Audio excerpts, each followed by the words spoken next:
Une partie de ce voyage officiel promettait d'être plus détendu, Oh là là, les deux présidents. dont acte. Ce qui n'empêche pas les deux hommes d'aborder sous les ors de la Villa Masséna de Nice les grandes questions internationales, notamment la régulation du système monétaire mondial et le niveau de la monnaie chinoise dont elle dépend, sujet au cœur du prochain G20. Alors bien sûr, la question des droits de l'homme n'était pas la priorité du programme de cette journée débutée ce matin sous l'Arc de Triomphe.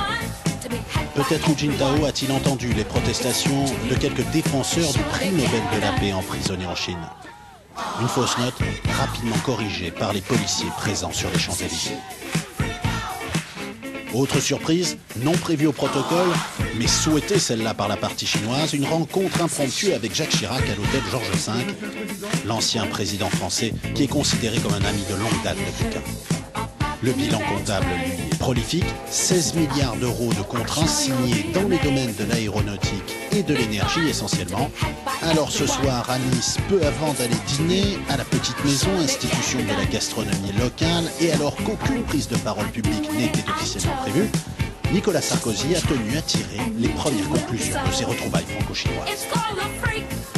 Près de 20 milliards de contrats qui ont été signés, c'est de la croissance, de l'emploi heureux.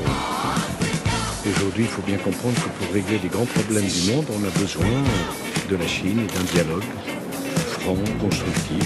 Nous avons parlé de tous les sujets, je l'ai dit hier soir, il n'y a pas de tabou, notamment sur la question des droits de l'homme. La question qui se pose, est-ce qu'on a envie de faire avancer les choses ou est-ce qu'on a envie de les faire reculer? La réconciliation semble donc scellée entre Paris et Pékin. Demain, le numéro 1 chinois va pouvoir encore profiter des charmes de la Côte d'Azur avec la visite des usines Schneider, autres gros investisseurs français en Chine. Prochain grand rendez-vous international pour Nicolas Sarkozy et Hu Jintao dès la semaine prochaine à Séoul pour le G8 et le G20 présidé par